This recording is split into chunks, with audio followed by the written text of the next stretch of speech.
Kabayan, at dito tayo sa may Loton area, no? Dito. At ito po ang Loton area. At ang Aroseros mga bayan ay ayun, no, nagbabaon sila ng pilote mga bayan, no. Ayan, at dito sa may Aroseros mga bayan ay gumagawa sila, no.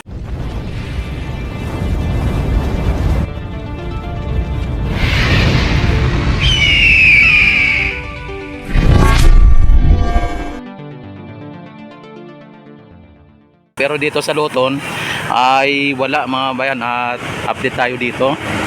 Yan, at may ano dito yung tagbot mga bayan, no. Ayan, at dito tayo sa may ano, sa may Aroseros mga bayan.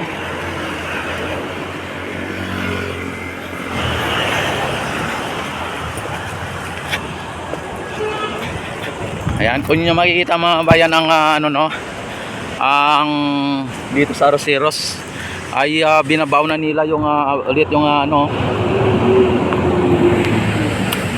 yung pilote mga bayan. Ayan, talagang lalong dumami, no. Yan, lalong dumami na po ang mga pilote mga bayan mula dito sa may pinaka platform na to. Mahaba na lalo. At ayan, kahapon ay wala pa tong ano na to, wala pa tong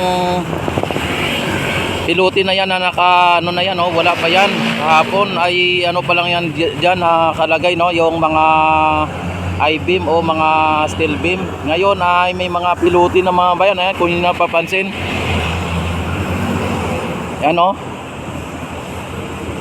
Yan, ang dami na nadagdag mga bayan, tapos dagdagan pa nitong naka ano, no, nakatayo na mataas pa, at inaano pa lang nila, binabaon. Ayan, no.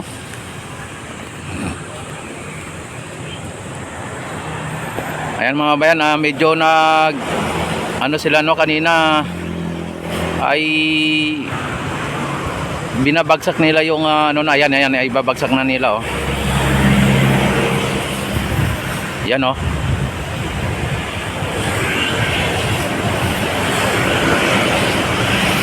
Yan. Yan ang lakas ng hangin dito mga bayan.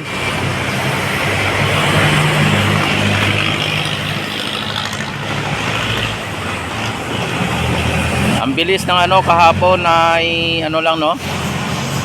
Pag nito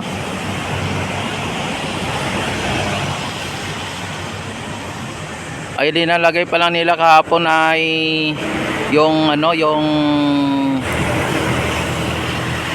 I-beam. Ngayon ayan, may mga ano na, may mga pilote na mga bayan.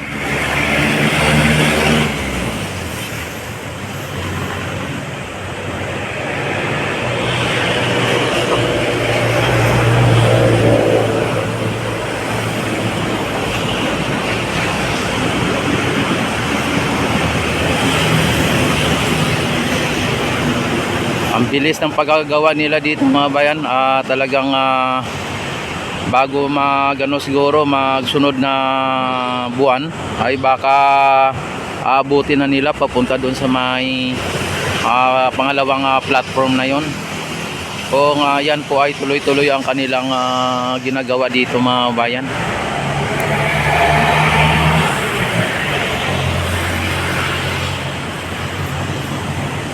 Yan, oh.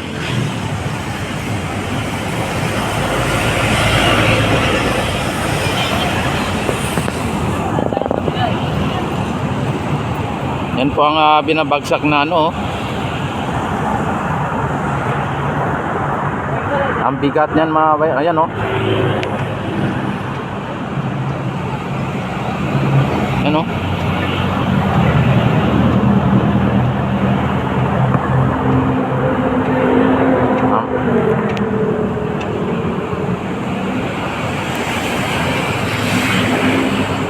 Yan.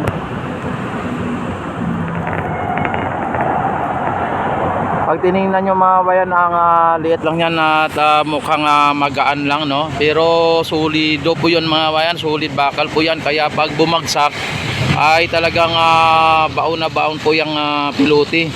At dagdagan pa yung pilote ay napakabigat niyan, no? Kaya pag kunting bagsak lang ay talagang baon na baon po yan. At napapansin natin mga bayan ang ang ayan ang pilote mga bayan ay nag-iisa na lang dito sa may barge, no? Yung nakikita natin dito ay nag-iisa na lang na pilote. Ayan, nakalagay, no?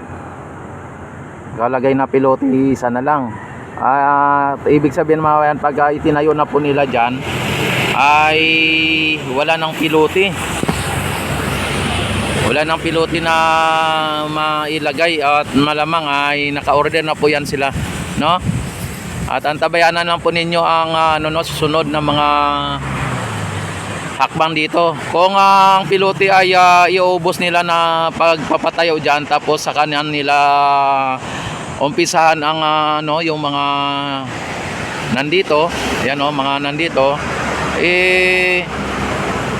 okay naman po 'yon, no? At least ang ang kanilang gagawin dito ay mahaba na. At yung pilote ay o-order na naman ulit, no? Ayan, no? Dito sa Ilog Pasig mga bayan, kung inyo nakikita ay kumbaga good lang ang natin ang Ilog Pasig mga bayan. At kapag itong esplanade mga bayan na nandito sa Arroceros hanggang mula ng ng post office, pag naidugtong po yan ay ang daming mga magsusulputan na naman ng mga yan mga bayan, ng mga maliliit na mga negosyante na talagang siyang dito, no? Mag-accommodate sa mga area para sa ganun ay talagang maraming mga namamasyal ay hindi na po sila mahirapan na kung saan kukuha ng makakain, kung saan kukuha ng mga inumin, ganon. Kaya ang mga namamasyal ay very comfortable, yan, comfortable, talagang dagdagan pa ng mga magandang view o magandang tanawin mga bayan, ay talagang ito ay lalong dadagsain ng mga turista mga bayan.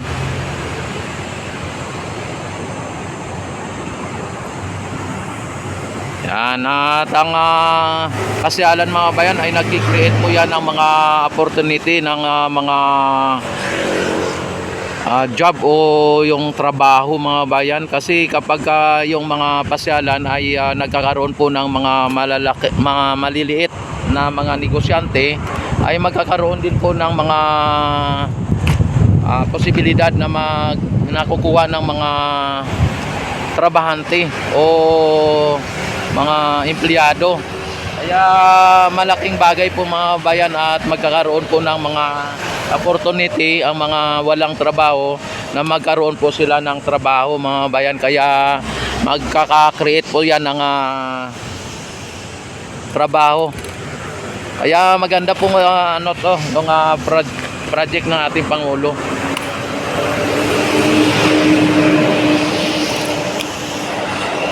Yan. Talagang isa din ito sa mga magpapadagdag ng pagtaas ng ekonomiya natin. Dahil po yung mga walang trabaho ay siyempre magkaroon ng trabaho. Ang hindi po nagnegosyo o nagkakaroon ng negosyo. Kaya malaking bagay po yan, At yung mga maliliit na mga negosyante mga bayan, kahit na limbawa na sabihin natin na maliliit yan sila, pero kung marami naman, yun ang sinasabi sa Chinese na kahit maliit basta tuloy-tuloy, no? Hindi katulad ng malalaki pero one time big time lang.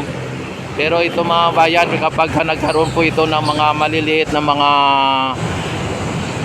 negosyante na magsulputan ng mga maliliit na mga negosyante, ay talagang makakapag-create po ito ng mga maraming trabaho mga bayan. Talagang magiging well known o sikat sa mga ibang lugar, siyempre hindi lang sa Pilipinas at maging sa ibang bansa, no? Kaya yan po ang isang hakbang para sa ganon ay maakit at natin ang mga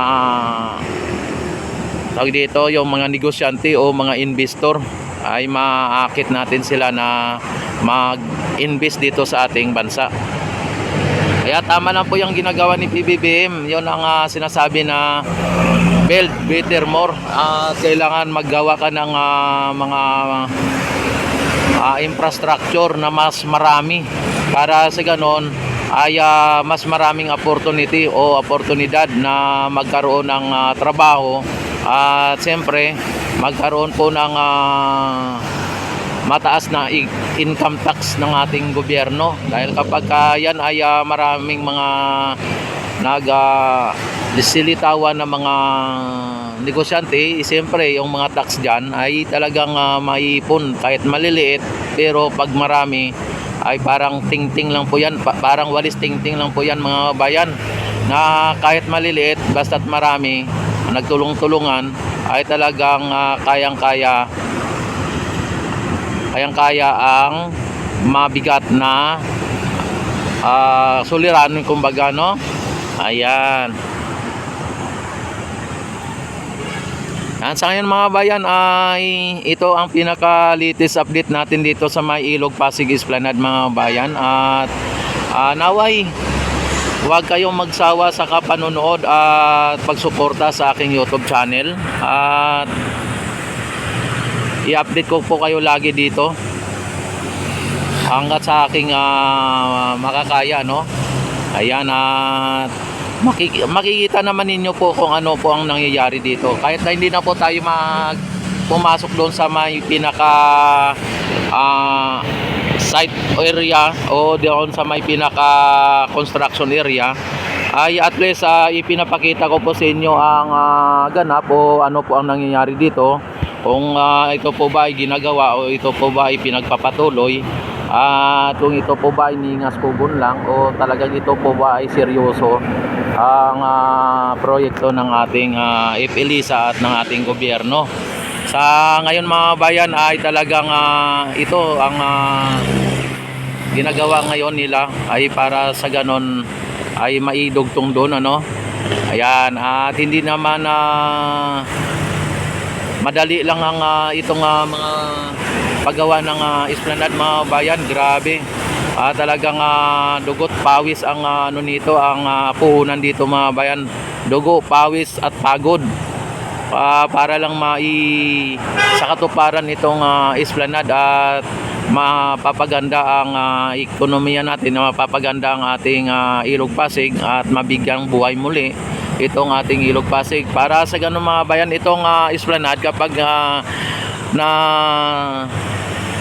naabot na po yan ng pinaka Laguna de Bay mga bayan, at magiging kabilaan po yan, ay maiwasan na pong magtapon sa Ilog Pasig ang mga kababayan nating mga nasa tabing ilog na to, kasi tatanggalin na po yan sila or kaya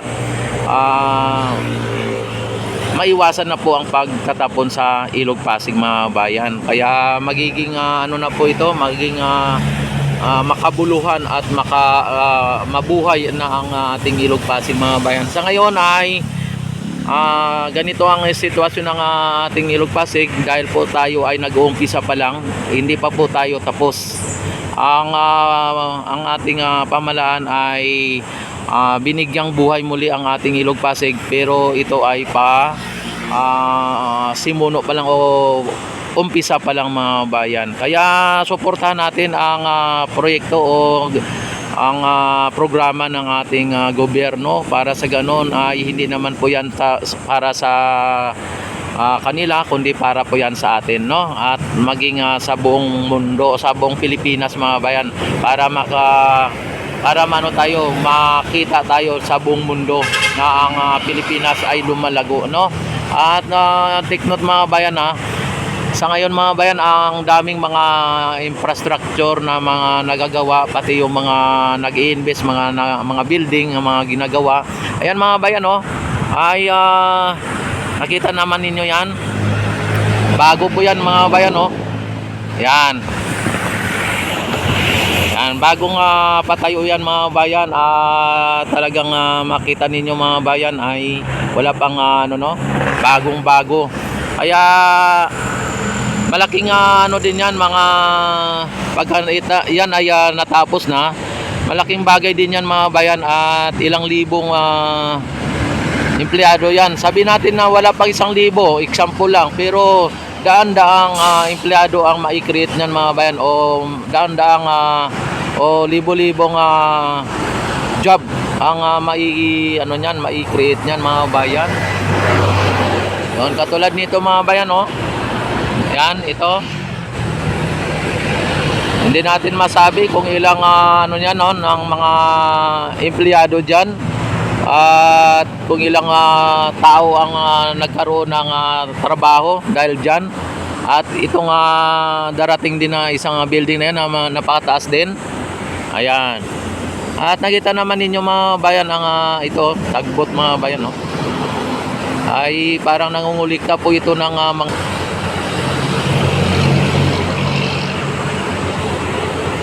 ayan mga bayan. At sa ngayon, ito ang pinaka-latest update mga bayan. At don't forget to like and subscribe my YouTube channel. I-click nyo na rin po ang notification bell. I-select nyo na rin po ang all para ma-notify po agad kayo tuwing ako ay mag-live, mag-upload ng mga videos. At maraming salamat sa inyong walang sawang pagsuporta. At ito si Rex TV Adventure. Maraming salamat. Mabuhay po tayong lahat. God bless po sa inyong lahat. Mabuhay ang bagong Pilipinas, mabuhay po ang ating Pangulo, mabuhay po tayong lahat hanggat gusto natin.